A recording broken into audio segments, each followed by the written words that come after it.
streaming live, so I'll call the meeting to order. Good afternoon, everybody. This is Thursday, May 21st, 2020, Board of Health meeting.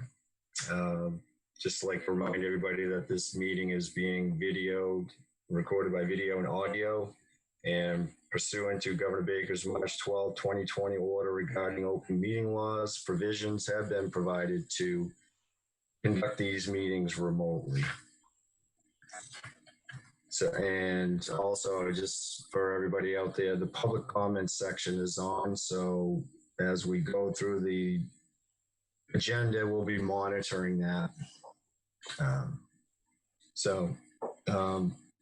Director's report, Roberto, do we want to start with that first? Yep, I'll go ahead and move into that. So let me just go ahead and mute all the microphones just to be safe. Thank you. Yeah. Okay. So I issued a written report this week. I know some of you have commented on it. It's took me a significant amount of time to write it. And then last night, my intern gave a quick, Grace McNeil, who was a Syracuse student up until this year. She actually starts at Boston University this fall as a PhD student. She wrote up the data report that you received last night. If there's any answer that right now. Uh-oh, looks like stuck. Anybody, questions? I was there last night, I saw it. Okay. All right, so if there's no questions on the report, I'll just quickly move on to a few questions that have been asked that I would like to answer now before they come up later. Is there was a cleaning guidance that we did through our office here that has been going around. I got a few questions about it because it said on the bottom approved by the Board of Health. It shouldn't have said that we did that internally. It's just something that it's a checklist for short-term rentals when they are allowed, for when they start doing turnover. It is a checklist or guidance that we're trying to get a baseline on so that everyone gets to, so that there's not a lot of different documents out there. But house services are allowed starting Monday the 25th per the governor's order.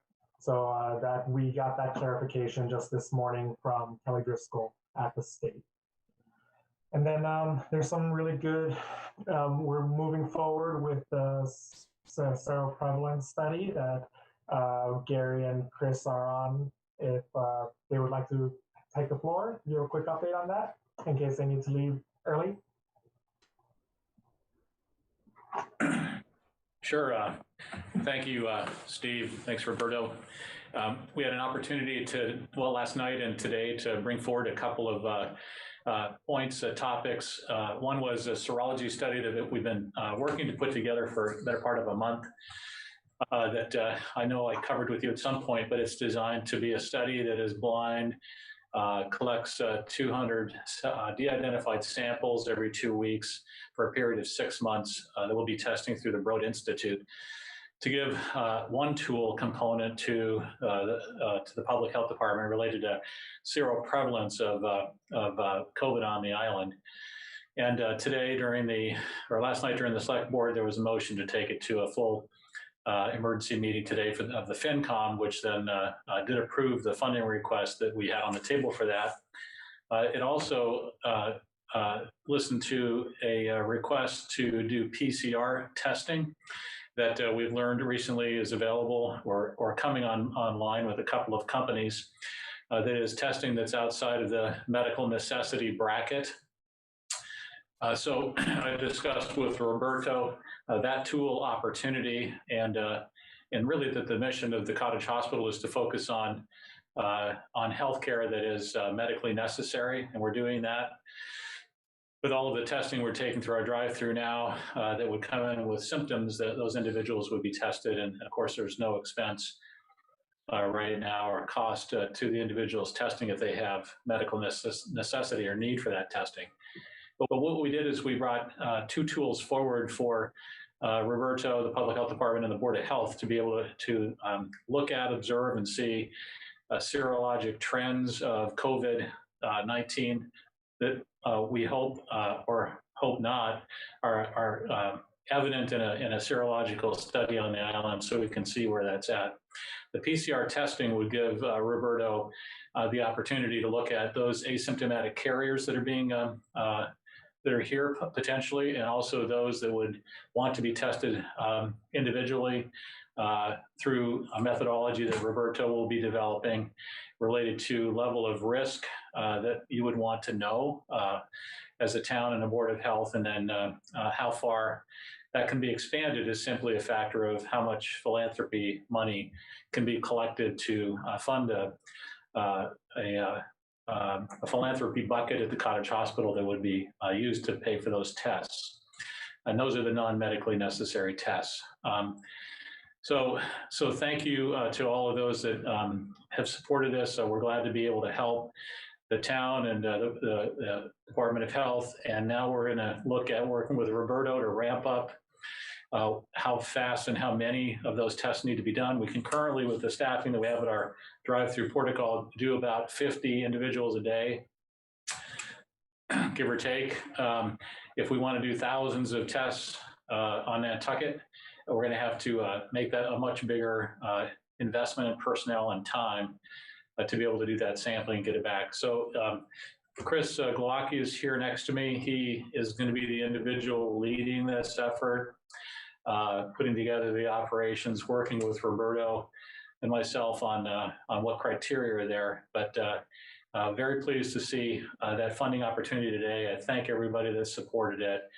I believe we're getting the right tools in place now, and you'll have some opportunities to look at information in a proactive way to guide the health and safety of the community. Excellent. Chris, did you want to add anything else? So. No, I think that covers it. I'm going to follow up directly with Roberto after this, and we'll start working on the operational aspects. There's a lot to be done. We're going to try to get it done as quickly as possible. As clearly, we heard the message of urgency on the select board and the FinCom's part, getting together, 2 days in a row to make it happen. So we feel the urgency, but we've got to design it right from the get-go. So if we do want to scale it, it can scale properly, but we'll get right to work on that. And so to be clear, we're talking about the PCR testing and the scaling. We still have to take what was approved this morning with adjustments from our Education and Human Resources Committee at the Cottage Hospital, a recommendation for adding an additional individual to do some coordination and oversight, and then also an indicator of making sure that the public is aware of the study and publishing the knowledge of it and so forth. So we have to take that study to our IRB at the Mass General. The principal researcher now has seen the results of this morning's discussion at the Education and Research Committee, and she's given me the green light to go ahead and submit it to the IRB. So it still needs approval from that group. We did have it pre-reviewed as recommended by the Research Committee prior to coming back to the Research Committee this morning. Got some great tips. So I believe it will be going through, but we'll learn as we go. We haven't done this here in Nantucket before.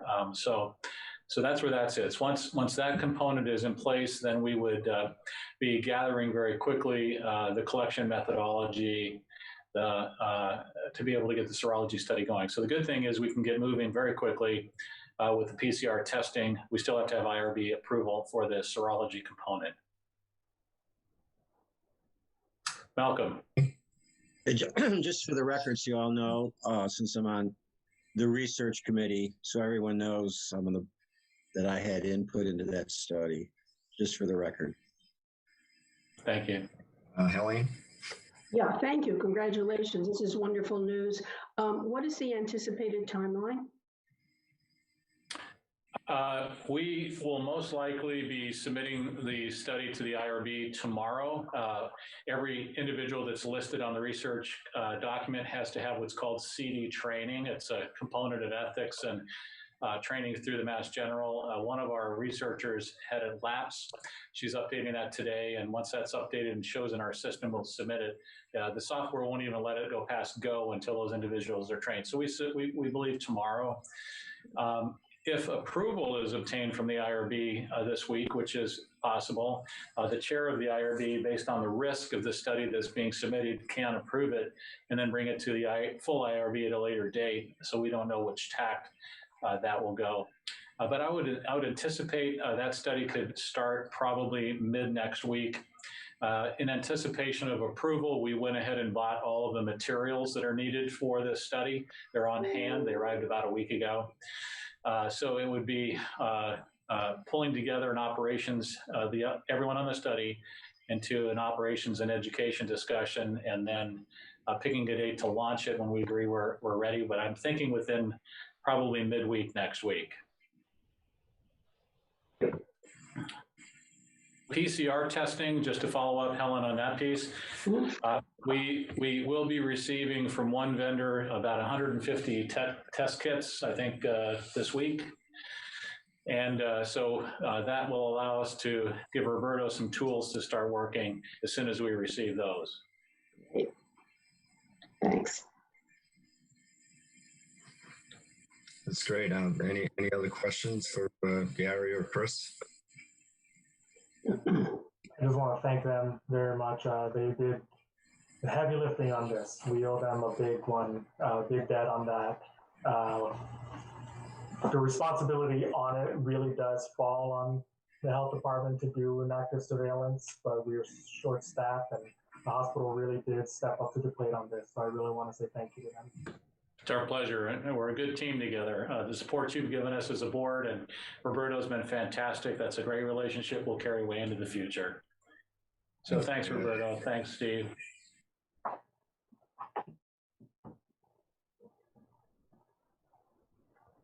Malcolm? Yeah, I guess this is a question for Roberto and for you, Gary. There was a question last night that I don't think was fully answered. And that was sort of, as we move cautiously forward, what's the trigger that we start closing down again? At what point do we do that? That was asked, and unfortunately, it wasn't answered very well last night. So the governor in his dashboard every day, they're releasing a 6-tiered. I don't know how to explain it. 6-tiered level of closure and reopening.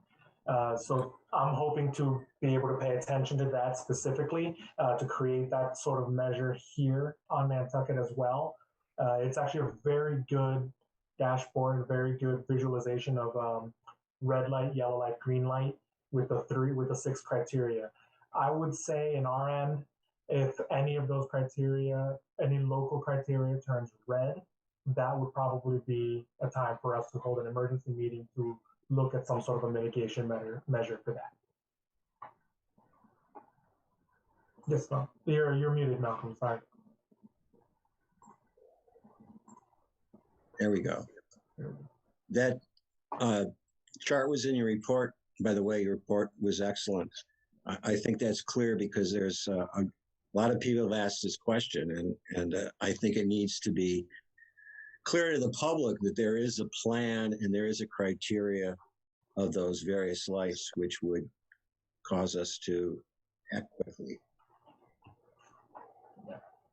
Yeah, Malcolm, you're going to start getting data pretty rapidly. As we start getting seroprevalence back, from 200 samples and PCR testing, rather than just waiting to see what comes or doesn't come through the portico, it's going to give us a real understanding to develop actually a very unique picture for the community that I think will fit into what Roberto's talking about, but actionable information very quickly blended together will give us a sense of how we want to look at messaging or whatever the parameters need to be based on the governor's criteria. It's going to happen quickly once you have that data.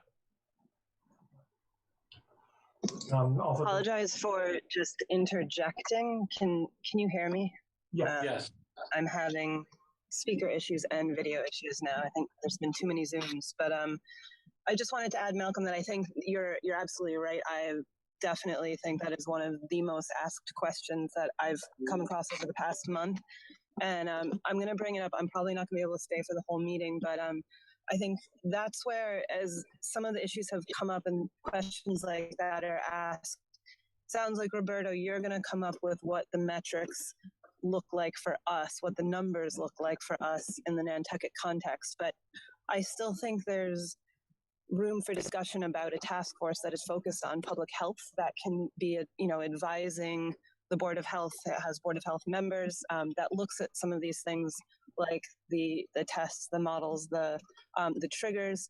And I think another thing that has come up quite a bit are the other public health issues that are coming out of this, whether it's from staying at home, being out of work, or going back to work and not having childcare.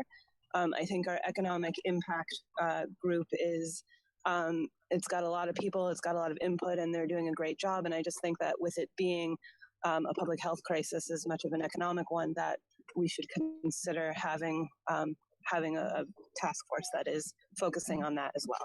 So, but I also agree, Roberto, that report was really helpful and a great one to share with people so that we can all kind of be on the same page about modeling and epidemiology. So thank you.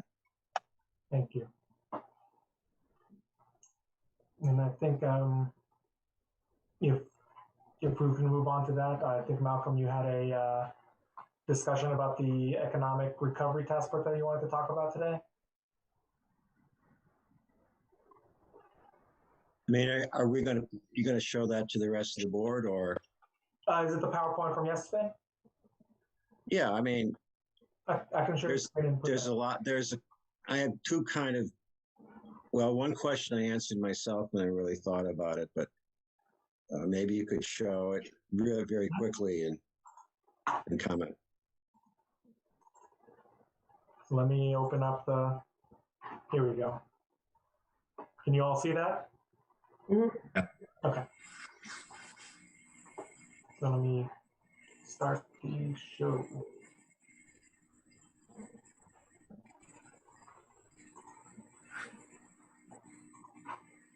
So is there any specific PowerPoint? So from what we saw with the economic roundtable is that the three big things, unfortunately I'm not on that group, so I'm not exactly sure where this is going, but there were 8 roundtables that were held. And in that, the 8 roundtables were held between May 4th and May 8th. There were about 235 people who participated in this from a lot of the economic sectors here on the island. From there, the task force reviewed all the data from the roundtables and developed recommendations to 3 specific categories. Those communications, permitting, and public spaces. So first step is the communications. And then I can't see everybody, so if you need to say something, just shout out. These are the communication issues. There are 3 subcategories of the type of communications, whether it's, we have to pay attention to the tone, what are the actions of these communications, things like sharing the governor's guidelines, developing things like that, and having the services. So hire and place ambassadors. You'll hear us use the term COVID educators. And then the second category is the use of public spaces, where we're developing and circulating a public health public space use plan in order to pay attention from the specific sections of the island. We're trying to advocate for a specific, I say we, but at the economic group, trying to advocate for a specific late night steamship authority vote to allow for deliveries to be made early before the streets get closed off. There's outdoor access that they're looking at. I know all of this is just theoretical at this point. There is still a lot of work that needs to be done, but these are the ideas that came out of the roundtable. And it's things from using of the parking, changing in parking. That's a much larger conversation that involves everything from the police department to the plus department to health department to town administration.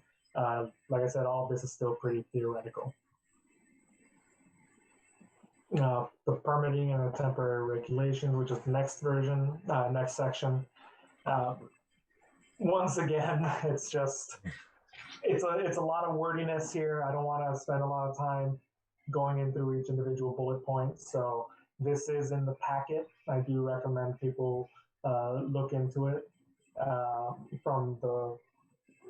when they have time. But as we move forward, we can move forward with these proposed changes. Everything from safety to childcare. I know, Rita, you had questions about that. So what we're looking to do is we're waiting for some guidance from the state on summer camps. That's a big deal. So it's tough. Hopefully this coming week we'll have some good news about more childcare information from Taylor. She is working on getting another group permitted from the state for more daycare and tutoring. Roberto? One of my concerns, obviously, with the summer camps is the recent incidence of the pediatric inflammatory disease, obviously. But I have heard, I don't have firsthand information, that a number of insurance companies are not guaranteeing coverage for summer camps. So that's just another issue that the camps will have to deal with going forward. That's definitely the first I've heard of it, that some insurance companies are. I just heard of it yesterday. Yeah. Okay. So that's definitely an issue, but we're still waiting for the guidance from the state on that. So we'll go from there. And then I believe this is the last. Yeah, that's the last slide. So my question, the things, of course, that a lot of it is a great idea, but a lot of it will have to do with how many people in a given space are permitted at various times, even outside. I got a little crazy when I saw tents, but I realized that's essentially just extending for permits. And the one that I think the Board of Health probably looked at, when the word food trucks, which has always sort of been an emotional issue on the board, or it's not always gone away with various issues with food trucks. So those are the things I think that the Board of Health at some point are going to have to deal with. So it's all a little bit crazy. The food truck issue, the mobile food units, is definitely something that gets brought up. It's a very contentious issue on some of the cases, but it is all things that we're going to have to start looking into. It takes the whole group to do. Well, we can't have COVID decrease and foodborne illnesses increase, so we have to be careful. Yep. Is that it, or anybody else? I know Leslie has a comment. Leslie? Oh, thank you, Chairman. I participated in the work group. I actually just had a meeting with the town manager and some other staff right before this to talk about the recommendations that were in that presentation and to talk about putting together some priorities for the select board to talk about next week. So I'd just like to emphasize that, you know, the group of over 250 people that came up with some of those ideas were business owners that are very much anxious to try to get back to work and to try to, you know, make some success this summer. So there was a lot of brainstorming. Some of those may be doable, others aren't. But it's, you know, there are a lot of people that want to get back to work and, you know, work with the town to see what we can do to help them. So there's more on that. And I think Roberto is going to be invited along with some other people to our next staff level discussion. Good. Thanks. Anybody else? While I dropped off there for a second, did we didn't get to the mix? No, we haven't. That's the next section on the item. Next item on the agenda. Yeah, we've got a few minutes that we've got to approve. So I'll start with the first group. Can I get a motion to approve the April 16th, April 17th, April 19th, May 6th, and May 7th, 2020 minutes. So moved. Can I get a second?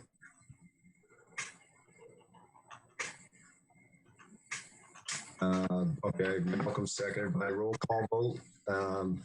Malcolm, Yes. Jim Cooper. You were muted, Jim.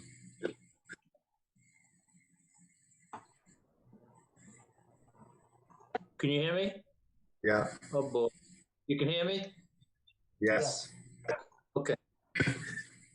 Okay, Helene, Yes. Rita,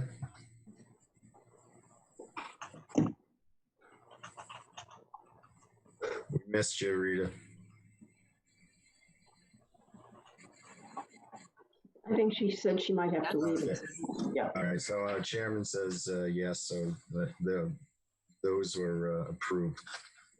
The next group of minutes, can I get a motion to approve December 8th, 2011 and June 12th, 2012, which we must have missed a long time ago?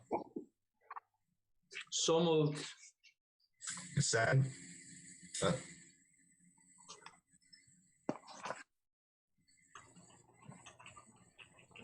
So moved. Yeah, well, I need a second. We're missing Malcolm on his comment.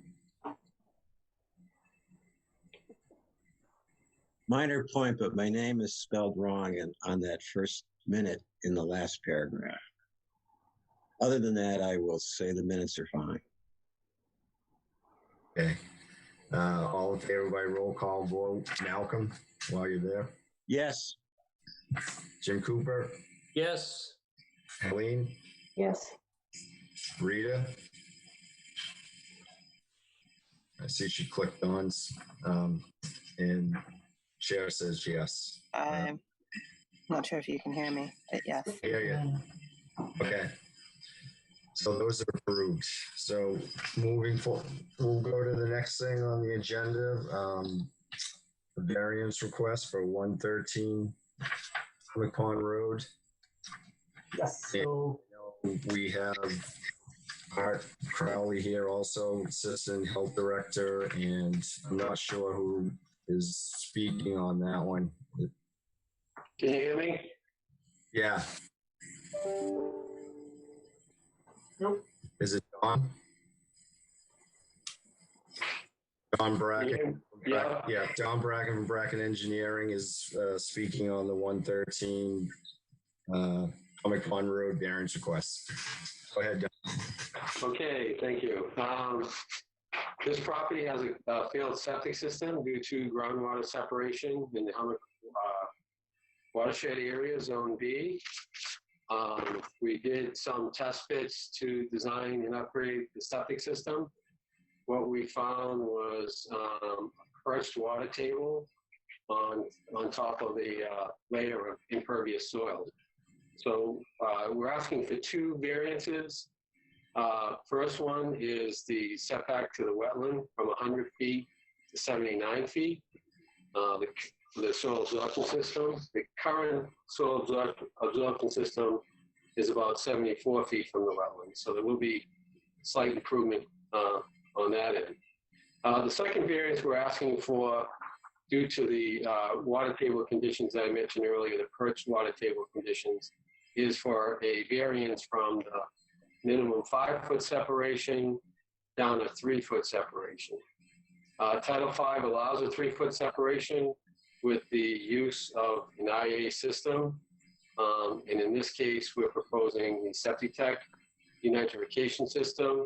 We are also, in this design, proposing to use an Oakson Perk-Right grip disposal system, which allows us a minimum amount of thickness for the system to try to reduce the amount of mounding that would be required for the system in order to meet the groundwater separation. So the current plan calls for a 3-foot separation where 5 feet is required. Even with the 3-foot separation, the design requires a 2-foot high retaining wall as part of the mounted system in front of the house. We also measured the water elevation in the well to get the static or actual groundwater elevation, and that's about 20 feet or 19.8 feet below the bottom of the soil absorption system. To add another aspect to the project is the existing house has a full foundation, which when they excavated, they went down to the sand layer at 8 feet deep, and the foundation has been dry according to the owner. The house was built in 1999. The original septic system was approved in 1997, which is after the 1995 revisions to Title V. Prior to the 1995 revisions in Title V, the perched water table or water table that we determined from redocs or models wasn't really considered. And the typical way to install a system was to remove any impervious material. You had a clay layer deeper, as we do, if you have a sand layer deeper, as we do here, and then that perched water table would not be a significant factor. So in this case, we're asking for that two feet of relief, given the fact that we have a 20-foot separation to actual groundwater, and that we don't feel that there would be a measurable benefit to increase it another 2 feet in height, increase the retaining wall 2 feet in this situation. And with that, I'd be happy to answer any questions. Thank you.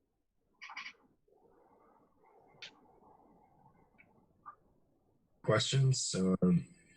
I'd like to hear from the health department. Art, you're unmuted. All right. Hmm? Okay, you can hear me? Yeah. Yes, sir. Yes. Good. So, like Don said, this system falls within the Hummock Pond Watershed Zone B. And the lot's 32,000 square feet. It meets the nitrogen load, 1 bedroom for every 10,000 square feet. We do recommend granting the variance for relief from the 100-foot wetland setback to 79 feet. We would, under maximum feasible compliance, we're going to require the innovative alternative septic system because of the wetland setback. So we recommend denying the request to go to reduce to groundwater. Because the IA is already required for the setback to the wetland. You can't double dip and get further relief for other variances using the IA. So, and to add to that, perched groundwater is groundwater.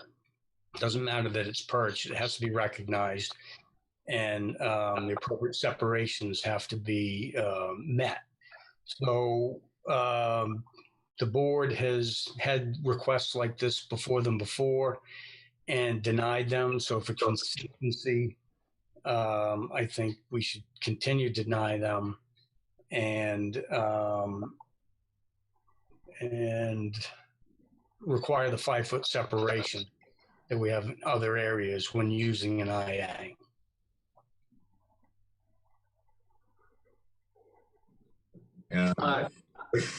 Go ahead, Jim. Is there any way he can rectify the problems that he has, that we could find some way to approve this, or?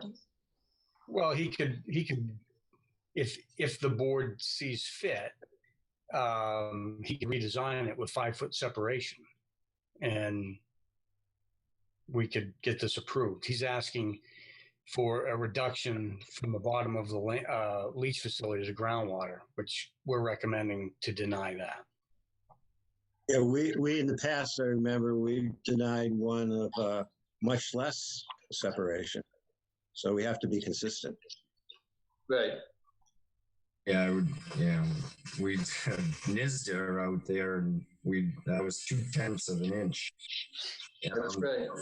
I would also maybe just point out, and I know the area, the property next door, when that family had to replace, and I know they had to, hate to say it, they had the same issue, had to put a big mound in the front of it to meet. I think they had to meet the 6 feet back then. They didn't use an IA, so it's actually granting the relief to the groundwater. I think wouldn't be fair to, you know, the person next door. They had to do it a few, you know, prior to us making Hummock Pond a nitrogen sensitive area with zone A and B. That's my take on it. Does anybody else have any more comments?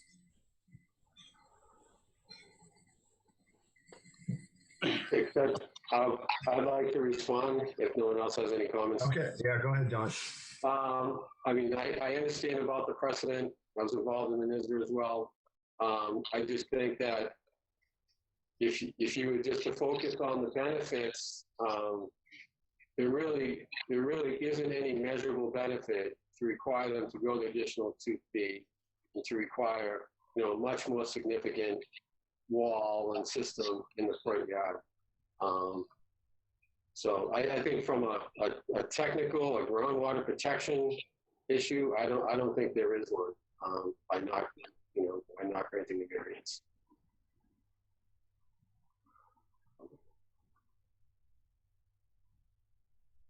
Any other questions? I just think we have to stay where we've been. We've denied people before for less. So I'd like to make a motion to deny. Can I mention that part of this, we want to, you know, certainly recommend that's just this groundwater separation to deny. We want to approve the separation of the wetland part of the variance. I'd amend that motion that we separation from the wetlands, we give that variance, but we deny the variance of the groundwater I'll separation. second that. Okay, can I get a by roll call vote? Jim Cooper, Yes. Helen Weld, Yes. Rita Higgins. I don't even see Rita had to drop off. Malcolm McNabb, Yes. and Sharon says yes. So that goes. Separation to wetlands is good. The separation groundwater is not. Okay. Next, 287 Hummock Pond Road. Is that who's on the one? That's me again. Dawn too. Can I put the plan up? Would that help? Share the plan? Yeah, for anybody that hasn't seen it, yeah.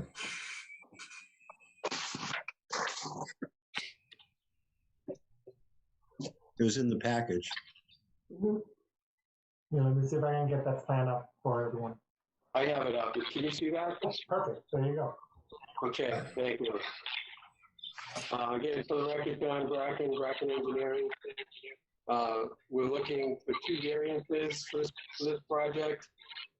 But let me give you a little background before I go through the itemized variances. There are 2 separate properties. The property to the west is number 289, and the property to the east is number 287. Currently on 289, there's a 2-bedroom dwelling with the tight tank right in this location, very close to the top of the existing coastal bank. This area has seen a significant amount of erosion in the last few years. The owner of 289 recently purchased 287. What they would like to do is remove or raise the house at 287, which currently has a standard 3-bedroom septic system. It's a 3-bedroom house. They would like to move the 2-bedroom house over in about the same location and add 2 bedrooms for a total of 4 bedrooms. So the combined properties would go from 5 bedrooms down to 4 bedrooms. The existing septic system would be removed. That was installed around 2000. The new system would include a microfast IA system and a new bed configuration system in this area, trying to maximize the setback from the eroding coastal bank and the other resource areas north of the property.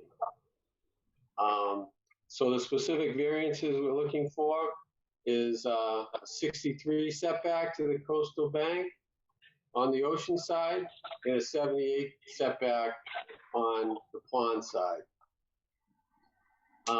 We are 100 feet to the vegetated wetland that goes around the pond. So we meet the setback to the vegetated wetland, not the coastal bank. Phosphorus loading with Hummock Pond to the north, where the proposal absorption system will be 229 feet, so we'll need a variance to the 300-foot setback. And in this case, in all likelihood, groundwater is flowing towards the ocean in this area anyway, so there should be no impact from this system going toward Hummock Pond. But in order to address that, again, the IA system has been proposed. So we think overall there'll be an improved system from what's there right now. There'll be one less house, and there'll be less environmental impact overall. We'll be happy to answer any questions, and I can stop sharing this if everyone is done with this. Sure. Yes, we can stop sharing it because I know the client's attorney is also on, so if they would like to speak, I'll put them on. Steve, you're live. No, I'm good. I'm just available for questions. Don, I think, covered it. Okay. Does Art can give us a little more info too for the rest of the board members? I think there's a few things that Don didn't mention. Yes. So the property is not in the Hummock Pond watershed. It's served by town water, and it's not nitrogen sensitive. It's required to install the IA because it's within 300 feet of Hummock Pond, which is a local requirement. Groundwater flow, I would agree with Dawn. Obviously, it's not in Hummock Pond, the watershed, so that tells you that groundwater is going towards the ocean away from the pond. We're more concerned with the pond and the bordering vegetated wetland, and those are being protected. This is a difficult one. The property is obviously, if it's left alone, it's going to go overboard. So they're removing one structure and moving the other one back over. So we would recommend granting the variance to the coastal bank. It obviously is going to continue to be a problem and continue to erode, but in this case, we would recommend approving. Does anybody have any questions? Can I get a motion then to approve the variance as requested? I'll make a motion to approve as requested. Can I get a second? I'll second it. Okay, all in favor by roll call vote. Malcolm? Yes. Jimmy? Yes. Helene? Yes. And Chairman says yes, so motion, variance request gets approved. Thank you very much. Thanks, John. Next variance request for 65 Squam, and I think we have Art Gasparo, who's representing the owners in the plan for that property. Thank you, Chairman. I'm before you tonight with a variance request for an upgrade of a existing 4-bedroom failed septic system out on the east side of Squam Road. We're proposing to install a new tank, a Septitech processor, and a new elevated mounted leach field. The we have no alternative but to be within the 100-foot buffer zone. So we're requesting to a vegetated wetland on our property as well as across the road. So we're requesting relief for the placement of that leach field within that zone. It is what we consider maximum feasible compliance as well as overall net benefit.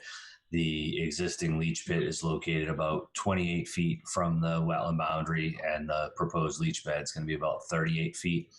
And we're also increasing the groundwater separation significantly by going from a leach pit to a leach bed, which is also elevated. We've also received an order of conditions from the Conservation Commission for the project. And with that, I'd be happy to address any questions or concerns that you may have. Thanks. Did you want to start, Crowley, on? I would agree with Art Gasparo. It's maximum feasible compliance. Everything they're doing is an upgrade and a benefit to the environment, our groundwater, the wetland, which is of most concern right there. So we would recommend approving the variance. Any other comments from the board? Okay. Seeing no, then can I get a motion to approve the variance? I'll move to approve the variance for 65 Squam Road. Can I get a second? I'll second. Great. By roll call vote, Malcolm McNabb, Yes. Jim Cooper, Yes. Colleen Weld, Yes. and Steve Visco says yes. Thank Okay, you. great. Thanks, Art.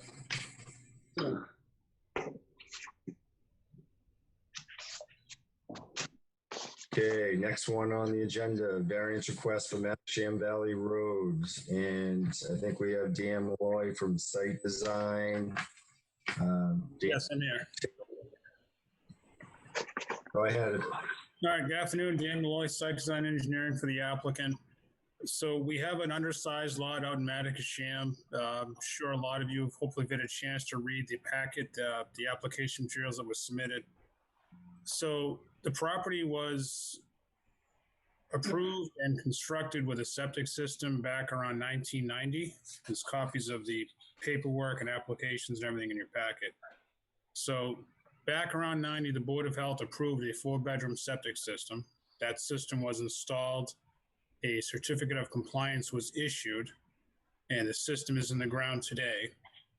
The owners are now looking to build on the property, and given the date and now the fact it's non-compliant due to its age and what the type of system it is, they're looking to put a new system in.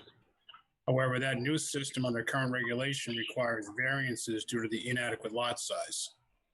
So we have in front of you is an application requesting a variance due to nitrogen loading due to the fact the lot size is only 6,000, just under 7,000 square feet. So what we're proposing is a 3-bedroom system utilizing an IEA component. So instead of the existing 4, proposing to drop that to 3. We can meet every other new construction requirement. It's only the physical lot area to do with nitrogen loading that we're looking for.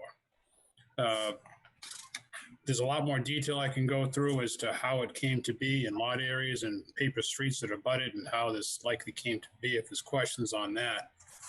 But at the end of the day, 4 bedrooms was constructed and approved, and the applicants are now looking for the variance to reduce that to 3 and also incorporate the IA system. Any questions before I comment, or from the rest of the board? Maybe Art, you want to tell you want to? Yeah, let me just give you a quick rundown to add to some of, just to give you a quick history so you kind of know where this is. It's a 6,900 square foot lot. It's vacant. It's not in a watershed or a wellhead.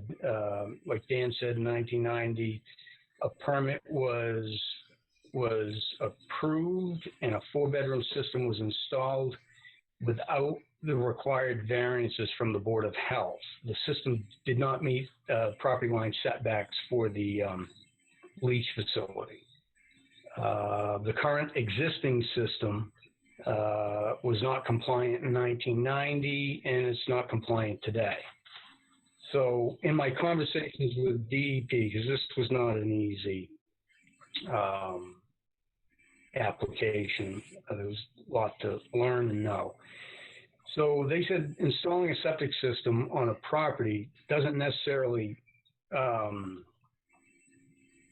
give you the right to that many bedrooms in the future if it's not built upon within 6 months. And again, no foundation or anything was put out there. Now, with that said, DEP also said, because we issued a certificate of compliance, that you're going to have to provide something, because that they put a lot of weight on the certificate of compliance. So that said, the proposal is for 330 gallons. The new system that Dan's proposing with IA is for 330 gallons. The nitrogen calculation, if you do the calculation with IA, only allows 114 gallons on that property today under new construction. So the recommendation would be to meet somewhere in the middle at 2 bedrooms, 220 gallons with IA.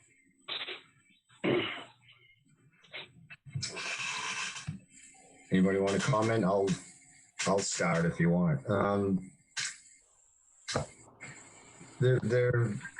We've had a few of these over the last couple of years, and just recently one comes to mind that was on 17 Berkeley Street, vacant lot with a 4-bedroom septic, 15,000 square feet, which we,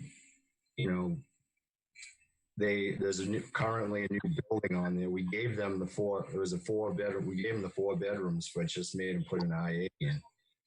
So I think the 3 bedrooms is a good compromise for what's happened here, especially after we issued a certificate of compliance. And I think Dan, you said you can make everything fit, meet the setbacks with the new system and all that when you move the well. Right, we're meeting all dimensional. Yeah, we meet all dimensional setbacks with this system. Okay, thanks. Anybody else?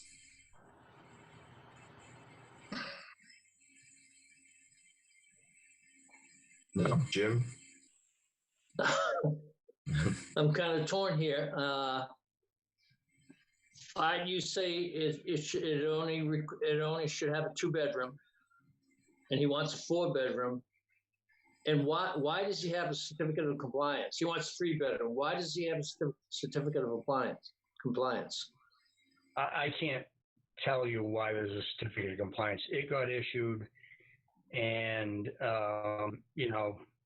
that's what makes this difficult for the board as well as this department, because that CSC was issued. So I'm saying today, with IA under new construction, my calculations come up to 114 gallons a day, which is 1 bedroom. All right. He's proposing 3. That certificate of compliance, he could probably hang his hat on. I'm just recommending 2 to see if we can meet in the middle. It's up to the board as how they want to handle this. This has not been an easy application. The certificate of compliance was issued when? 1992. And that's in perpetuity? As of from what DEP says, yes. If that had not been issued, this would be a different story. The property wouldn't be buildable. From our standpoint, we have the certificate of compliance for 4 bedrooms. We're proposing 3, meeting all the other dimensional requirements. And it's an IA, which is really, the loading of 1.5 bedrooms on that lot. All right, I'll make a motion to approve it with a 3-bedroom. Okay, can I get a second? I'll second. Okay, all in favor by roll call vote. Malcolm? Yes, unfortunately. Jimmy Cooper? We've been through this before. Elaine? Yes. And Chairman says yes. Okay, thanks, Dan. Thank you very much. Mr. Chairman, I will be back in 3 minutes. Okay. Okay, Roberto, we got the main topic of discussion. Yes, the emergency orders. I just wanted to see if we can take numbers 1, 5, 6, 8, and 9 together, because those are the construction and landscape ones, and they all tie together. So I just wanted to see if you have no objection of doing all those together. Sure. Okay. So as of right now, the emergency orders are still in place. We have the construction and landscape moratoriums up. They're not moratoriums anymore. They're phased work plans. We're in phase 2, which allows 6 workers of any of the trades on a site, with the option of being waived up to 10 workers to meet the statement number through the building commissioner or the natural resources director. Furthermore, I believe that the landscape we have Leslie and Jeff here today to discuss these further, but I believe that there have only been one waiver in the construction side. Leslie, correct me if I'm wrong on any of that. And there were 6 other applicants that were denied as of the Friday report. And then Jeff, you said yesterday 175 landscape requests. We've had 170 companies register. Yes. So we should be moving forward with that. So now with the governor's orders, phase 1 starting on Monday, which he did relax some of his rules on that end. It's incumbent upon us to make this decision here, either today or at another time. Town council is here to review any of our amendments if we choose to amend. Leslie, Jeff, if there's anything you guys want to add, I will yield the floor to you. I have a question. Go ahead, Jim. When somebody called me and he said he went to the building department and he got a permit to have 6 guys on the job. We went to the job, and an hour later, 6 people from the landscaping got a permit for landscaping, so they ended up with 12 people on the job. So what they had to do was they compromised. They sent 3 guys home from one and 3 guys home from the other, and they ended up with 6. My question to you is, why is it that one permit is given to the construction people at the building department, and the landscapers go down to the jetties to get their permit? How do they know how many people are already on the job? That's the hardest part of this enforcement, because if we allow those, it'll be the same if we go with the governor's order too. No, but before we get that far, my question is, why don't they get the permits at the same place? Because so they know how many. Because they're 2 separate orders, landscaping and construction, and to put everything under the same roof is actually very difficult and makes it really hard.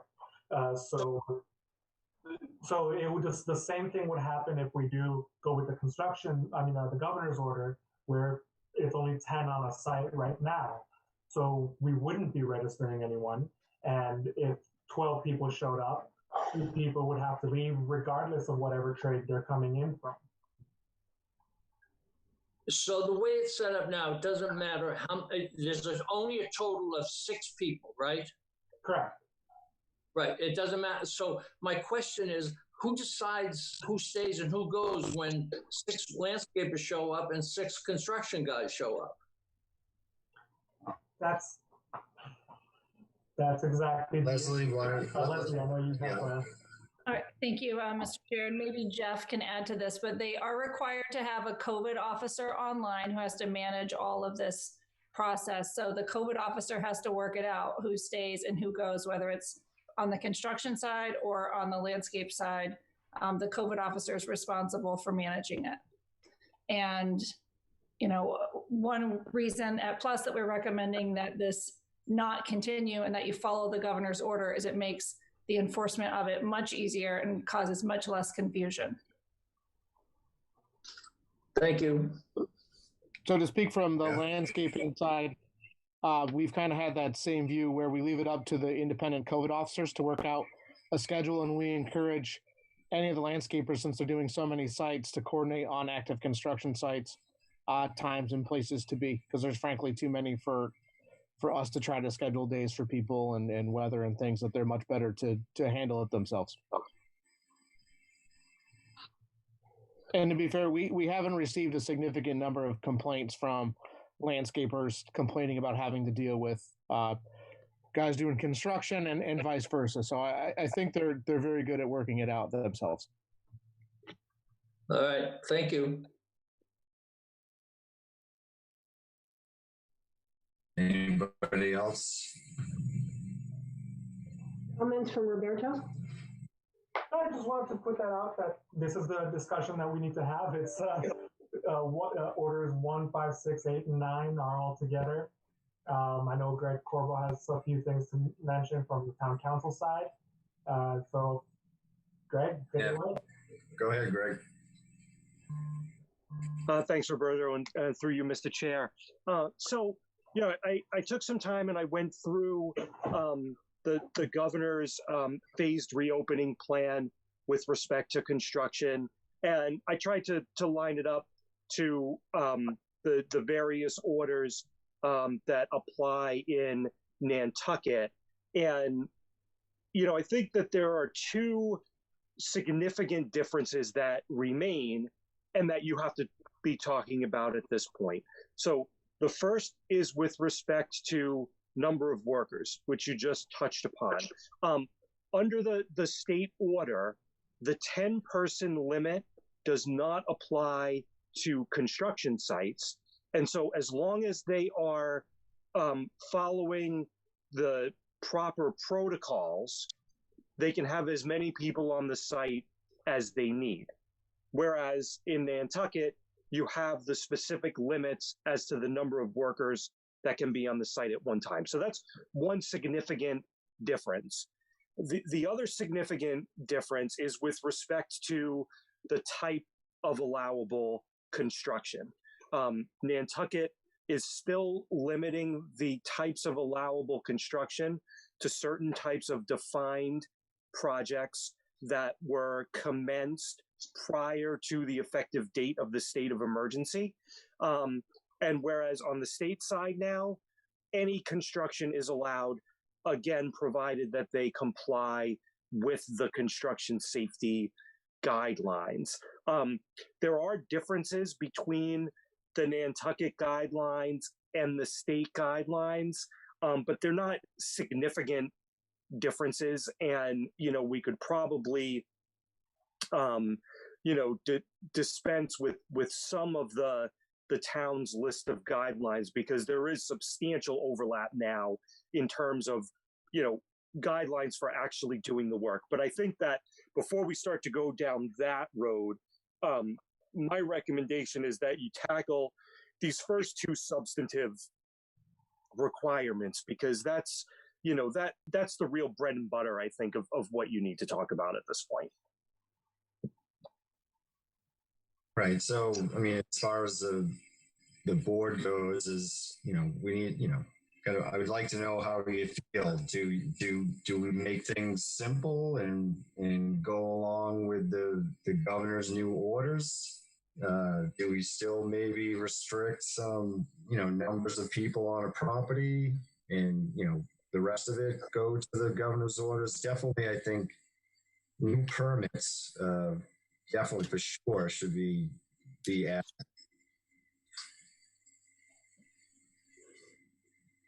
Anybody want to? I have a question. Can we mix go with the governor's orders, except decide how many people we want on a job? If we go with the governor's order, do we have to open it up to as many people as they want on the job? Do we have a choice? Can we go half and half? Yes. So the default is that the governor's order applies, and then the town has the ability to impose restrictions that go above and beyond. So what you would say is that we are following the governor's order. However, we're instituting the following additional requirements and safeguards that have to be met, one of which might be a limitation on the number of people on a site at one time. Now, the governor says you can have as many people on the job as you need. There's no limit? That's correct. Okay, thank you. Malcolm, then Leslie. I would,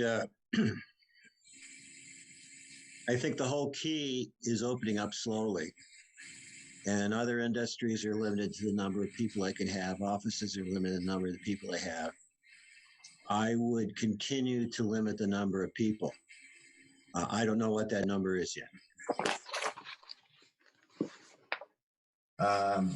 Leslie, and then we'll go to Art. Okay, thank you. I understand that there is some concern about the number of workers on a job site. I mean, they would have to meet the minimum 6 feet of separation, masks, all of those, COVID-19 job site requirements. But I would like to point out that in the governor's order, it specifically says that the order is intended to establish a uniform set of COVID-19 workplace safety rules, and that no municipal or other local authority should adopt or enforce any health or safety rule that is in addition to or stricter than what's adopted in this order. So I think, in my opinion anyway, moving forward with emergency order number 8 is somewhat in conflict with the directive provided by the governor.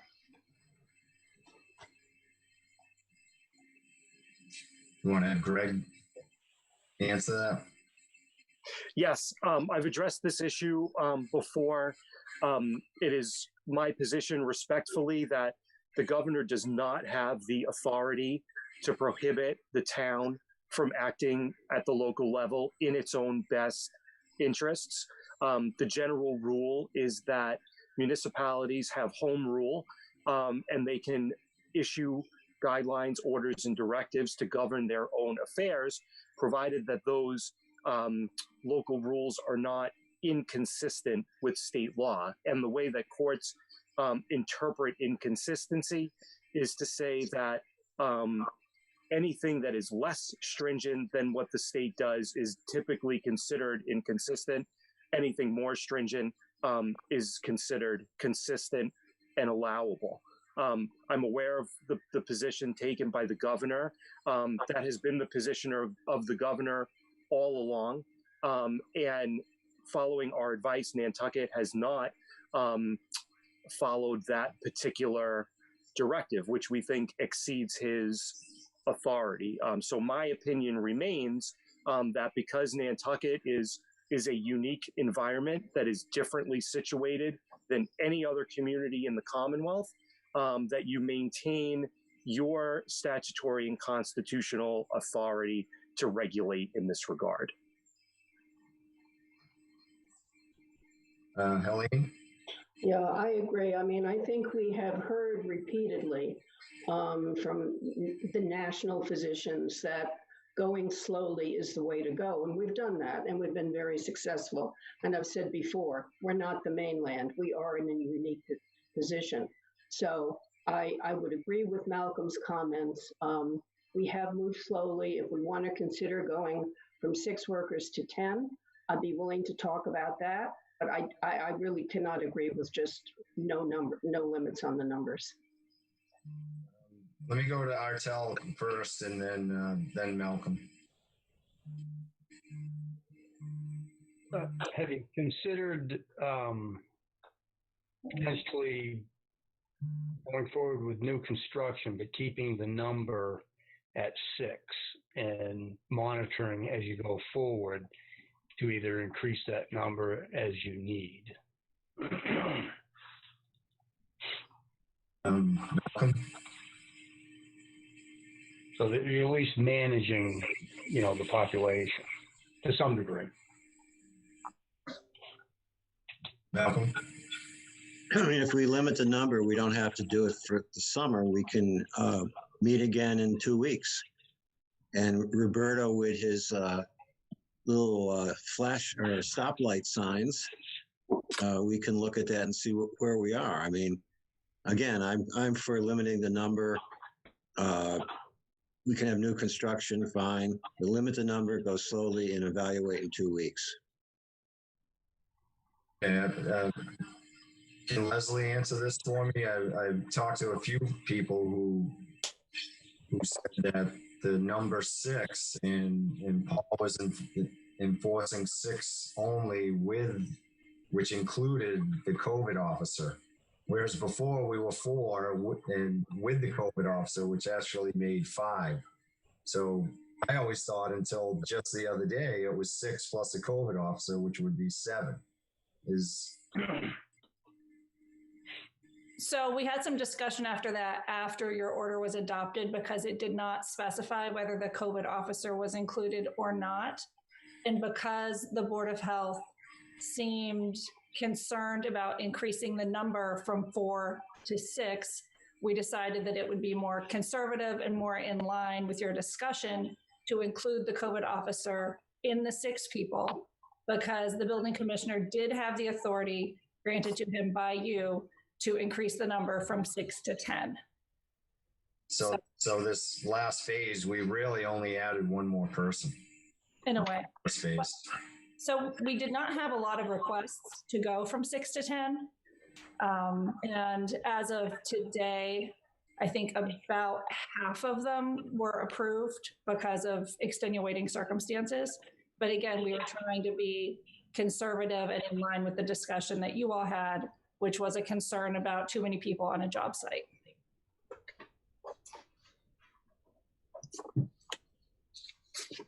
Anybody else? I would, my thoughts would be, I would be open to this, to let all the construction open, have 6 plus 1 on the job site, and under certain circumstances, let the building inspector raise that to whatever number you think, 10 in certain situations. I don't know how everybody feels about that. So that would be 7. Right. 7 with the ability to go to a number of more people up to the inspector. And like Malcolm says, we can revisit, do it for 2 weeks, and we see how it goes, and we can revisit in 2 weeks. Any other comments from the board members? Is Rita on board here? No. Rita? Rita had to drop off. Her microphone failed on her. Okay. Malcolm, what do you think? Yeah, again, the goal is to open, but open slowly as possible and track as we go along. Mm-hmm. So what you proposed is fine with me. Mm-hmm. But we have to even if we don't do anything differently, we have to meet in 2 weeks just so we know where we are. So would you go along with 6 plus 1 COVID officer? With an option to go to 10 if necessary. Right, but I mean, would you agree to 6? Yeah, I would agree. I mean, to me, it's 6, 7, 8, 10. It's. Well, it'd be actually 7. It would be 6. Yeah, I mean, whether it's 7 or 6, that, there's no scientific data to suggest that 6 or 7 is better. So, but that's as good as anything. Okay. As long as we just have to go above that 10 until we see what's happening. Okay. Right. I mean, I understand where you're coming from. My biggest thing is definitely the new permits need to be added in there. There's otherwise you're going to see a lot of work going on in August that you normally wouldn't see because of what's happened, and then that sets everybody back in the winter. People that all of a sudden can't work when they're supposed to. So, Roberto? Just a couple questions that are coming in. Yep. We just want to, if voted in, this would include all the single workers as well, I imagine. And then the other one is that the governor's order is actually requiring only 1 worker per vehicle. We were allowing 2. So that's actually kind of a sticky situation, because just like what Greg was saying, we can go more strict than the governor, but we can't go less strict than the governor. So we're back down to 1 per worker, I believe. Is that correct, Greg? Yes, that would be correct. Okay. And then just one other thing that we have to emphasize is that Sarah Boyce has asked, these 3 questions were from Sarah Boyce, was being asked that the governor is also saying that people self-quarantine for the 14 days. So if the people are coming in from off island, that we do request that they quarantine for the 14 days. Unfortunately, it's not a requirement. It is just an advisory. And Greg, correct me if I'm wrong on that. But I think the quarantine has been moved to an advisory at this point, if you're coming in from out of state. Right. So it's always been an advisory that if you're coming in from out of state, that you quarantine for 14 days. That does not apply to town travel. And I don't recall if you voted in a 14-day quarantine for off-islanders. I don't believe so. I think we just stay with the state. Yeah, Liz is shaking her head, so is Jeff. Okay. We just stay with the state. Okay, so then it's not anybody who comes from off island that has to quarantine for 14 days. It's only people who come in from out of state, and even then, it's a guideline. Yeah. Okay. So just to reiterate, if we do vote in, this does apply to all the single workers as well. To answer Sarah's question.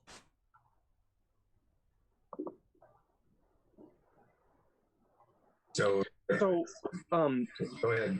Roberto, I'm just having a little trouble putting my eyes on where the 6-person limit was put in. I think that was in the phase 2. That would be order number 8 for construction and order number 9 for landscaping. Jeff, Leslie, am I correct on that? Correct. Okay. It should be in that first paragraph preamble. The worker restriction I know for order number 9 is actually in the kind of the general provisions in the latter half of the document. Yeah. All right, I see it for construction now. Thank you.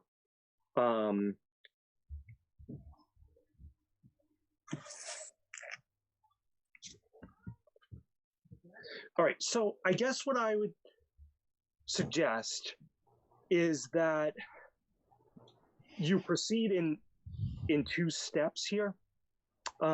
So order number 8 with respect to construction, with the exception of the 6-worker limit, that will completely go away if you are going to follow the governor's rule that all construction can go forward. So what I would suggest is that you rescind order number 8 and then amend the construction guidelines to add a provision with respect to how many workers you want to allow on site. Does that make sense? Yes, and we would have to vote on that again? Yes. Jeff, and you're asking about landscape, right? Yeah, if I could, I was just going to suggest we've had a lot of crossover in the last couple of weeks with some ability to do some limited hardscaping come online through the construction as well. That I think just for ease of enforcement, if we're going to be looking at kind of allowing all construction activities, and I think that it'd be appropriate to allow kind of all basic landscapes, and if they want to go plant flowers, they can plant flowers because they haven't been doing that. But keeping the worker level consistent, especially given the amount of, there are some sites where landscaping wise, you have 2 guys mowing grass and then 4 guys constructing a patio that were doing that under construction before. That I think syncing those up with those same limits makes some sense. And then instead of having 2 separate orders, maybe just one set of guidelines to keep it simple. So Jeff, do we need a landscape order anymore? I think, if the Board of Health is choosing to rescind the order, I think if they're allowing landscape to resume kind of all landscaping activities, I think the rules could essentially be the same for both landscaping and construction if the worker limits are the same. I don't think you're going to see that many crews of landscapers that are bigger than 6, even if the number was bigger, just because a lot of the companies average about 5 to 6 people. So I think that just for ease, that may be a good way to go.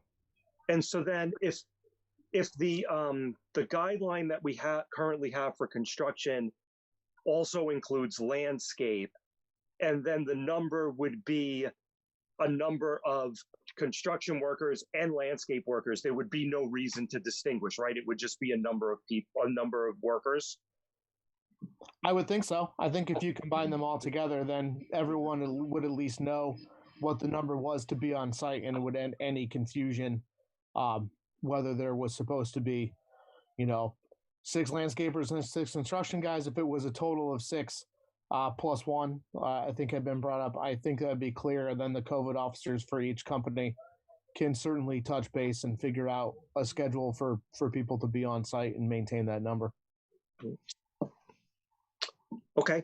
So then that being said, will the recommendation would be to rescind orders 8 and 9 and to amend the Nantucket construction guideline rules for getting back to work by adding landscaping and the worker limit that you decide upon. Does that make sense? So we're not going to open up construction. Is that what you're saying? No, that's not what I'm saying at all. So we're going to rescind orders 8 and 9, which limit construction and landscaping to only certain circumstances. Once those orders are rescinded, all construction and landscaping projects can go forward in accordance with the orders of the governor and the construction guidelines that are currently in place. And those construction guidelines will also apply to landscape and will also contain whatever worker limit you wish to impose. So the total limit that we want is just a mixture of construction and landscapers together. That's correct. And it would stay right now, if we left it that way, if you coupled that together now, it would still be a total of 6. All mixed up together, right? So basically we're going to do that. We just want to add 1 for covert for another person. So we have a total of 6 plus 1 on the job. Is that what you're saying, basically? Or Steve, if we decide it's 7 with the ability to ask for more. Okay, fine. All right. All right, so does everybody understand the process that we're following here? Mm-hmm. All right, so Mr. Chair, if through you, I will recommend a motion that the board rescind emergency order number 8 for construction back to work phase 2 and emergency order number 9 for landscape back to work phase 2 effective immediately. Can I get a motion to approve that?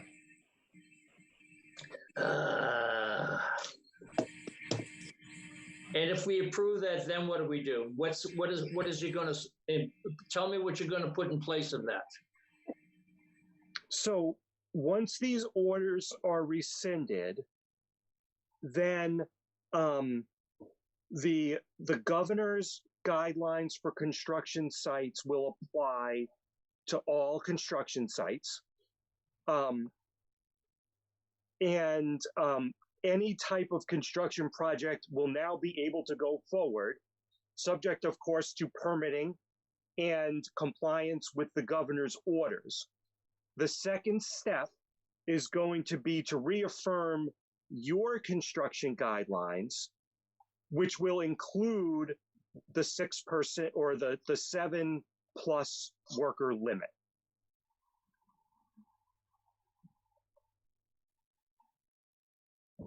Right. And that's what the ability to request additional as needed.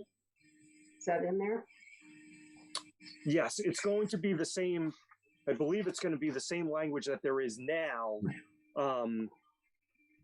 which says there shall be no more than 6 workers on a job site at any one time, unless a greater number is approved by the building commissioner. So I think that we're going to change that to 7. Mm-hmm. Correct.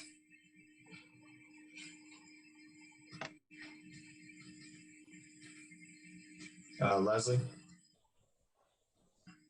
I just have one question about the increase, and it's more of a procedural question. If we're now combining the guidelines for landscaping and construction into a single document, is the building commissioner going to allow the increase for both landscapers and construction workers? Is that what we're doing? I just want it to be clear so there's no confusion about where people go to get their approvals. As I understand it, you'd still get the approval where you originally were, and it would be up to the COVID officer at the 2 COVID officers at the site to figure out who's going to leave or stay if there's more than 6 at a site. I mean, we can't legislate everything. People have to use some common sense. Did you want to say something, Jeff? It looks like you. No, there's just been a lot of, I get a lot of comments from folks in the field about we're just trying to use some common sense. So I appreciate Malcolm's comment.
Yes. Jim Cooper, Yes. Colleen Weld, Yes. Steve Visco chair says yes. Could I go back to what Leslie said about, I really think that the permits and the number of people that go to a job should come out of one spot rather than two. I think it makes it a lot easier for the building or wherever they're going to get the permits, who's ever in charge of that, to decide how many construction guys are going to go and how many landscapers are going to go, rather than go to two separate places to get two separate permits and then have to have somebody else work it out. That's the thought. Can I just answer that for you, Jim? Sure. That's whoever's job it is, or the person that owns the house or whatever that, or the COVID officer in charge, that's their responsibility. Okay. All right. If they messed up by scheduling the same people at the same time, yeah, that's on them. All right. Okay. That's fine. Malcolm? I would just also like to make a motion that the chair can sign the documents. We all don't have to. And we also set this implementation date, because having this be immediately implemented gives us no time to translate any documents or anything like that. Monday? Monday's a holiday. Holiday. So, Roberto, I'm not sure that you need as much translation as you did before, because we're not issuing anything new at this point. The back to work guidelines for both Nantucket and the state, I believe, are both already translated. And so really all you're doing is making this motion to rescind those two prior orders. But certainly I'll defer to you as to when you think this can go into effect.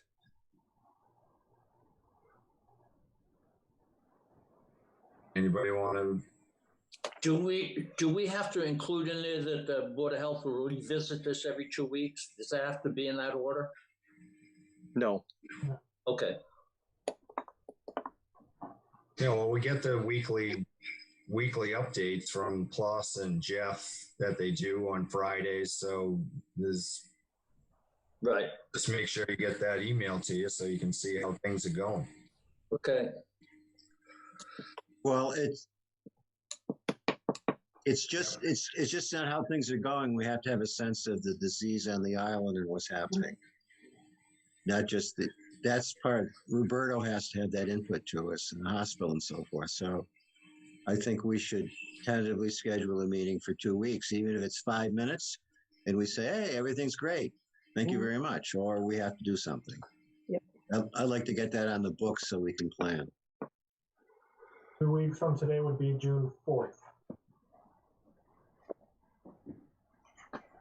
So I got to check to make sure that NCTV has that time available as well.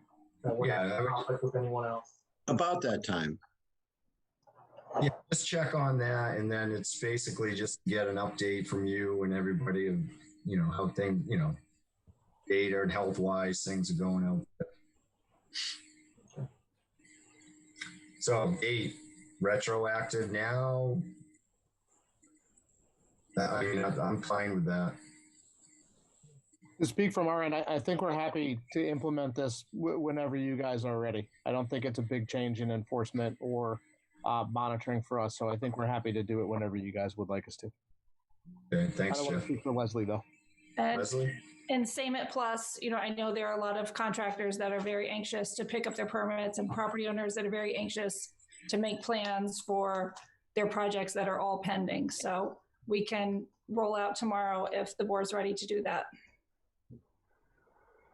I'm fine. Can I get a motion to make these provisions retroactive today? I'll second that. All in favor by roll call? Malcolm? Yes. Jimmy? Yes. Colleen? Yes. And Chair says, Steve Visco says yes.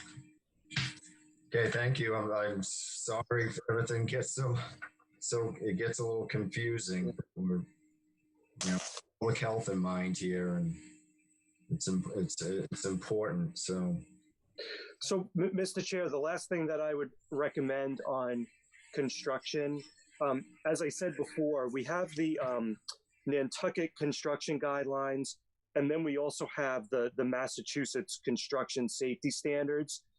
There's a substantial amount of overlap between the two documents, although there are some differences.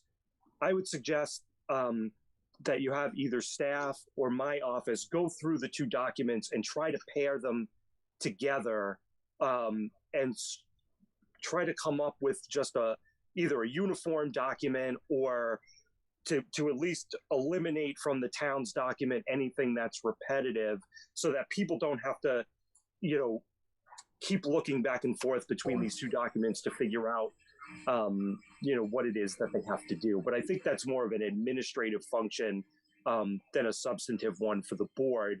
And if there are substantive provisions in your guidelines you want to take out, you could do that at your next meeting. right. Would you agree with that, Roberto? Something you guys could do? Briefly, I know there are some different aspects in there, but I mean, we'll say we had our own in place long before the state did. We're like everything a little ahead of things with them.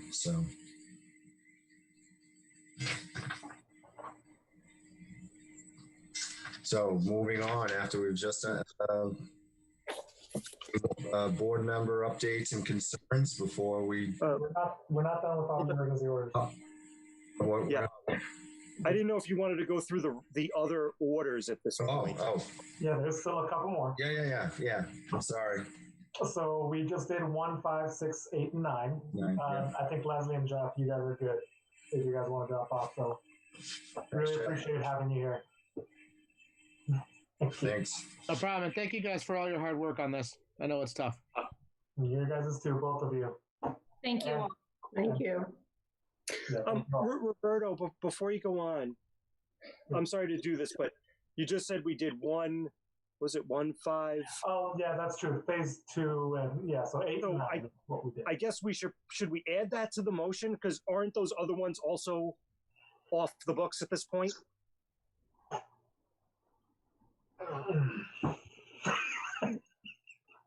Leslie. Leslie. 1 and 5 were included in 8 by reference, so I think you should include those in your motion, just so that we know that those are no longer in effect. So 1 and 5, and then what? The landscape, what was the other? I think was 6. Jeff is gone now. Okay, let me take a look. Sorry about that.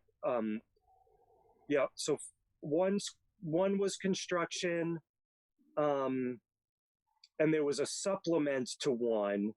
5 was construction, 6 was landscaping,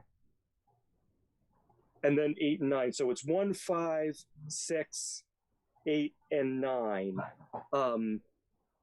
Mr. Chair, do you want to make a motion to amend the prior motion to include orders 1, 5, and 6? Sure. Can I get a second on the motion? I'll second it. Okay. All in favor by roll call. Malcolm? Yes. Colleen? Yes. Jim? Yes. And Steve Isco says yes. Thanks, Jeff. And Art Gaspar has his hand up. So Art? You still there, Art? I am, yes. Just one question on the orders, if I may, Mr. Chair. I have had some discussion with Roberto and Jeff, and this may have just been addressed through the orders, but it has to do with sand nourishment being allowed. Should I just defer to you, Roberto, or do you want me to go on? Yeah, no, this should have covered it because it now allows all the different types of the construction and everything. So the nourishment should be good as long as you have the permit already in hand, right? Okay. Thank you. Thanks for hearing me.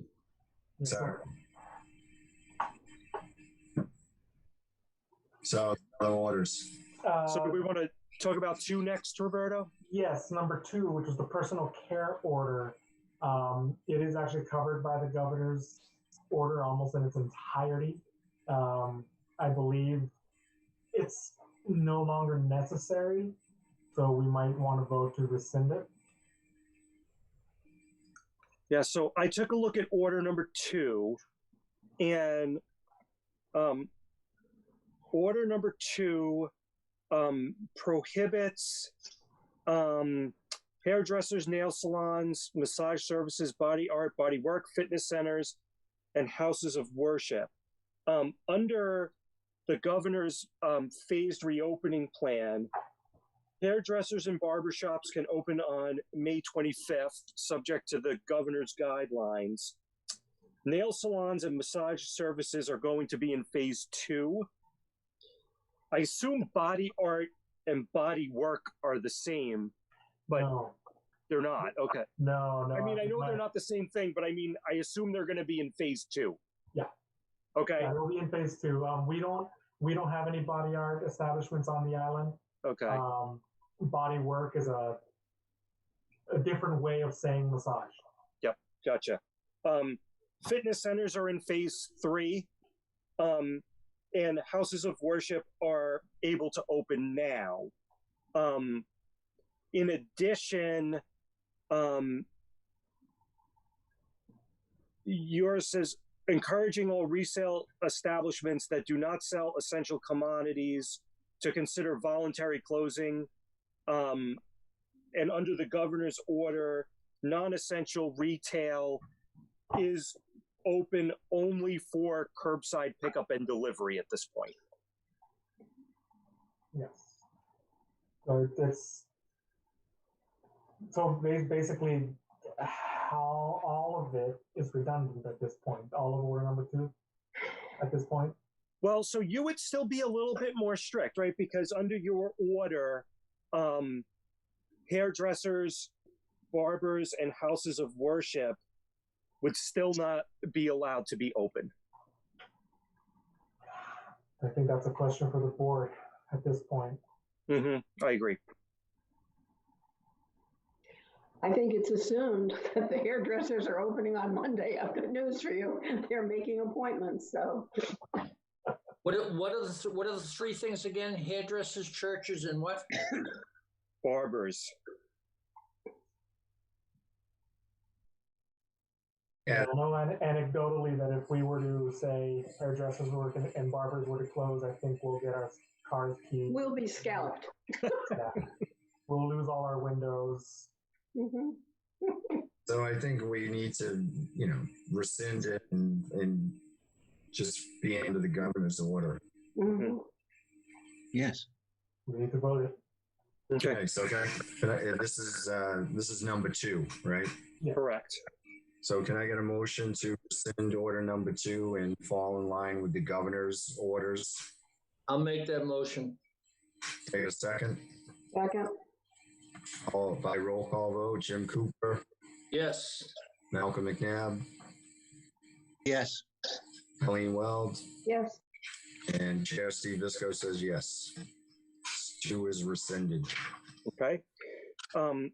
So the next one is 3, the stay-at-home order. And I see that there's a note that this expired on April 6th. Is that correct?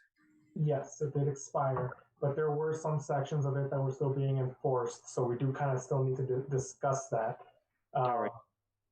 So I believe the single section that was still being enforced was the curbside takeout, curbside delivery section for restaurants.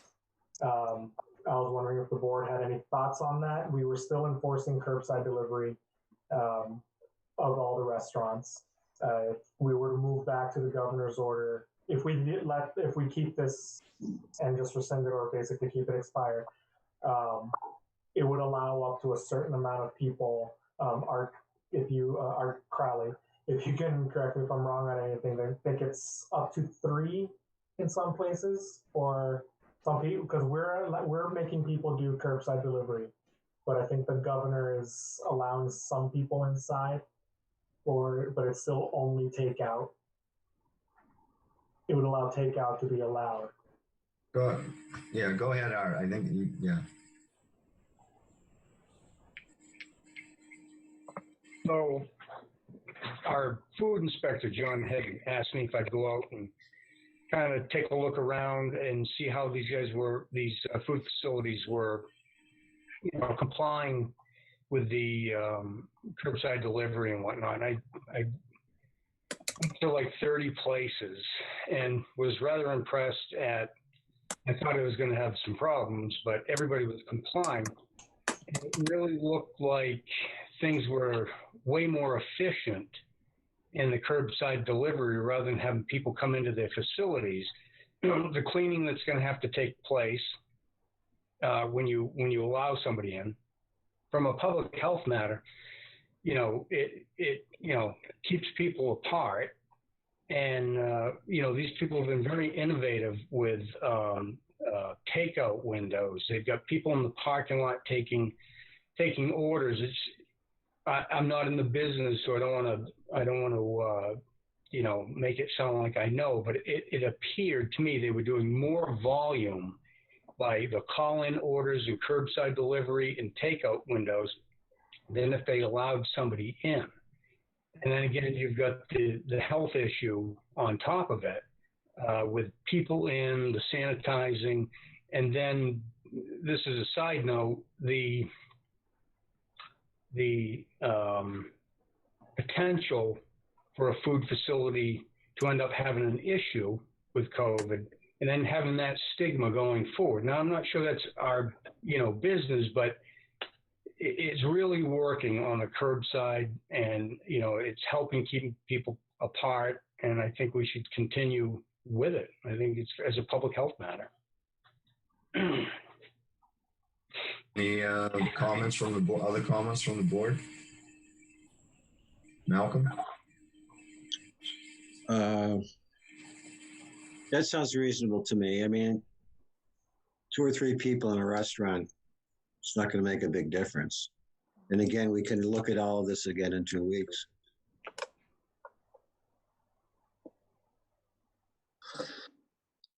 Jim? No? Helene? Yeah, no, I'm fine with it. Yeah. I'm good with that. So we leave 4 to 3 in place. Revisit it in 2 weeks, and then eventually the governor's phases that will change anyways. Okay. So can I get a motion to keep Order 3 in place? Second? I'll second that. Okay, by roll call, Jim Cooper, Yes. Malcolm McNabb, Yes. Colleen Weld, Yes. and Chair Steve Disco says yes. So I'm sorry, Roberto, can I have some clarification on is the restaurant paragraph the only one that remains in effect? Because there's a lot in this order number 3 that probably does not apply anymore. And we should probably clarify what exactly it is in order 3 that is remaining in effect. I think just the curbside delivery section. Do you know what section that is? Ooh, I don't have it in front of me right now. I'm sorry. I can work with you. Let me see if I can find it.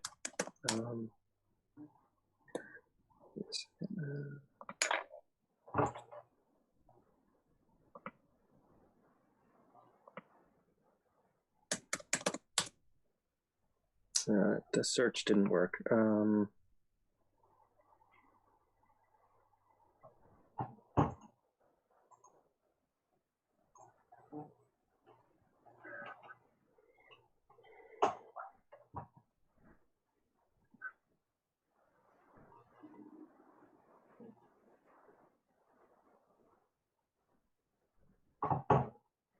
All right, it looks like it's paragraph 7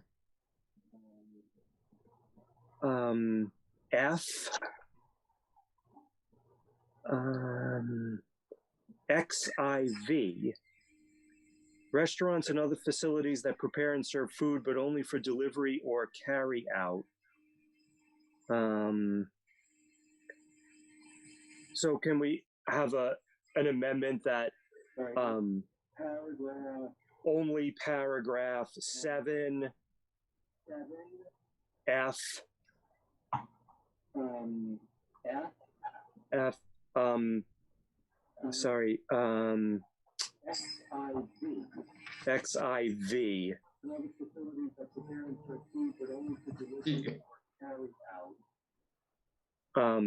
shall remain in effect. So can we have an amendment that only paragraph 7? Did you get that? Yeah. Are you trying to look it up too, Roberto? Or Yeah, I was trying to find it, but I can't. Having my own issue here.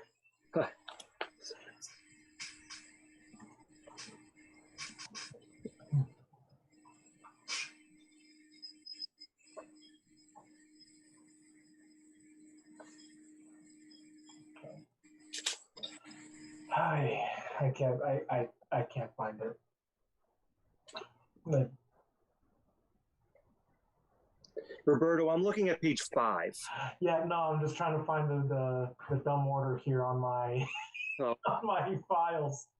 I was dealing with two things at the same time.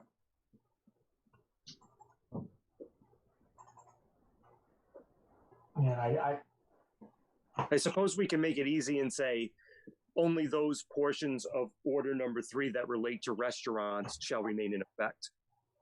Yes. Yes, that's the easiest way. For some reason, I can't find the order here. My word. Does that work for you, Steve?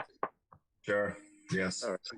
So I would suggest a motion to the effect of, I move that we replace the previous order with an order that says only the portions of order number 3 relating to restaurants shall remain in effect. The rest of order number 3 is rescinded. Right. I get a motion to accept that. Excuse me, what are some of the things that we're going to rescind from that order?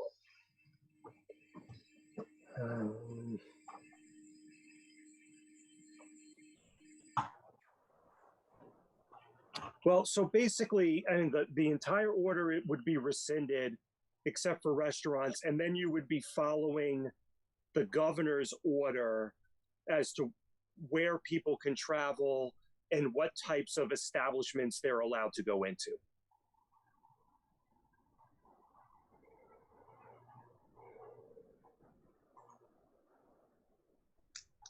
Do we have a list of that?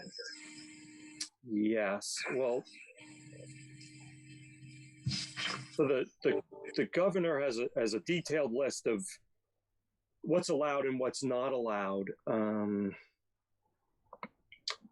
So let's see where that is. Okay, let's see.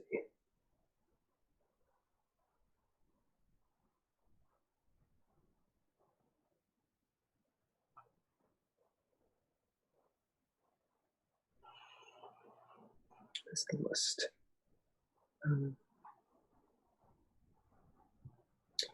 Okay, so for the governor's categories include,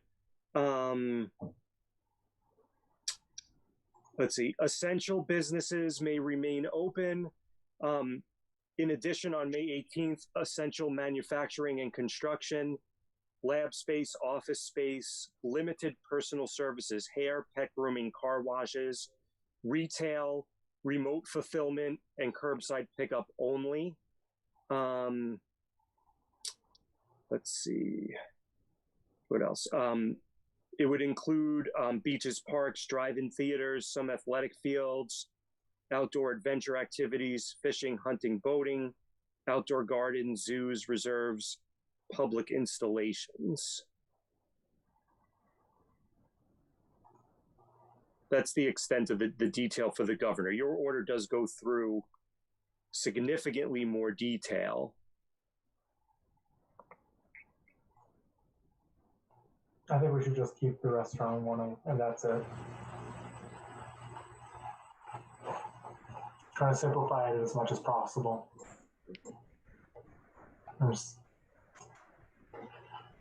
See, it's not, Roberto, it's not clear to me when the website says that this expired in April. What exactly does that mean?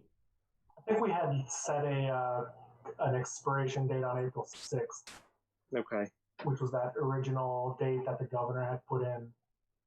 So then none of this has been in place since? None of the other stuff, but we continued enforcing the food section.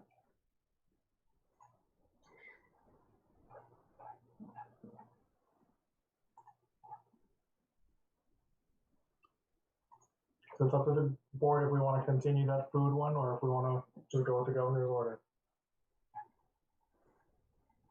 I think we just decided earlier that we keep the food division. And let's continue with the food. I don't know, did we vote? I don't remember voting for it. We didn't vote on that yet. Okay. Well, can I make a motion to keep the food provision in on order number 3? That requires curbside pickup, not being able to congregate inside the building to get your food. Yes, second. Okay. By roll call vote, all in favor? Jim Cooper? Yes. Colleen Weld? Yes. Malcolm McNabb? Yes. And Steve Bisco says yes. Okay, so order number 4 is the shellfish licensing extension. I think we should just keep that in place and not touch it. And then number 7 is the masks for essential workers. That's already been covered by the governor. I think we can just go ahead and rescind that section. Okay, Order number 7. Can I get a motion to rescind order number 4 and?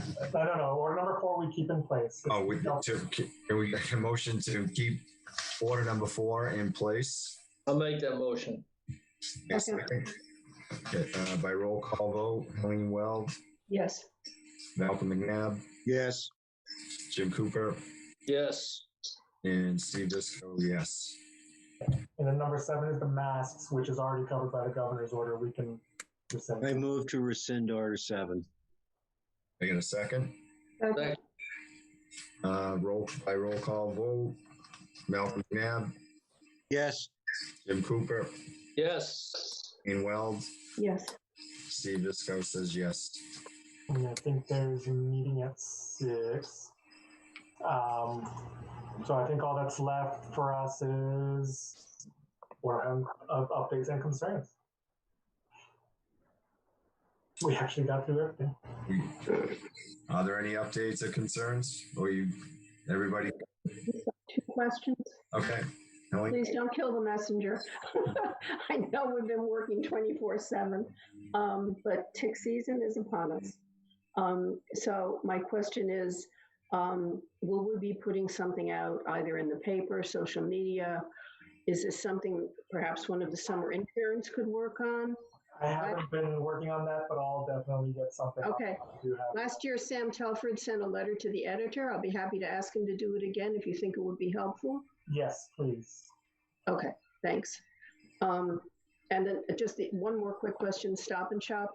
Do we know if they have a plan to deal with what will be anticipated increased population of seasonal residents and visitors coming?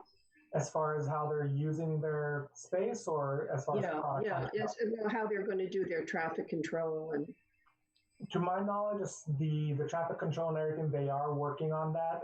The occupancy percentage is still in place, so they do have they are going to keep the doors closed, the 2 other entrances closed, so that they can maintain control over the occupancy. Okay. Thank you.